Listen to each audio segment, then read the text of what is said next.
పవన్ కళ్యాణ్ రాజకీయాల్లోకి రాగానే కాపు సామాజిక వర్గం ఒక పెద్ద ఆశ పెట్టుకుంది. తమకు రాజ్యాధికారం దక్కుతుందని, పవన్ కుర్చీ ఎక్కుతారని నమ్మారు.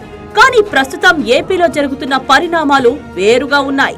టీడీపీతో పొత్తు, ఆ పొత్తులో భాగంగా జనసేన నాయకులకు, కార్యకర్తలకు క్షేత్రస్థాయిలో కనీస ప్రాధాన్యత లేకపోవడం ఇప్పుడు కాపుల్లో తీవ్ర చర్చకు దారితీస్తోంది.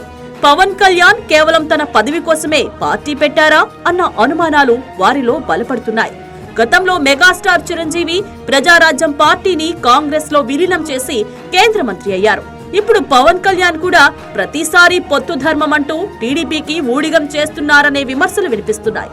ఈ నేపథ్యంలో కాపులు ఇప్పుడు ప్రత్యామ్నాయం వైపు చూస్తున్నారు. సరిగ్గా ఇదే సమయంలో బీసీవై పార్టీ అధినేత రామచంద్ర యాదవ్ అటు బీసీల హక్కుల కోసం పోరాడుతూనే కాపులను కూడా కలుపుకొని పోతున్నారు. కాపులకు తగిన ప్రాధాన్యత ఇస్తూ వారి గౌరవాన్ని కాపాడుతున్నారు. ఇటీవల కాపు ప్రముఖ నేతలు వంగవీటి ఆశా కిరణ్, దాసరి రాము వంటి నాయకులంతా రామచంద్ర యాదవ్ కు మద్దతుగా నిలబడటం ఏపీ రాజకీయాల్లో పెను మార్పులకు సంకేతం. పవన్ కు ఇప్పటిదాకా వెన్నంటి ఉన్న కాపు వర్గం ఇప్పుడు జనసేనకు దూరమవుతున్నట్లు కనిపిస్తోంది.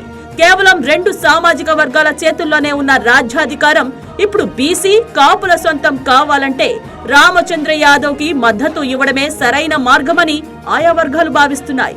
2029లో బీసీ కాపు ఐక్యత సరికొత్త రాజకీయ చరిత్రను లిఖించబోతుందా?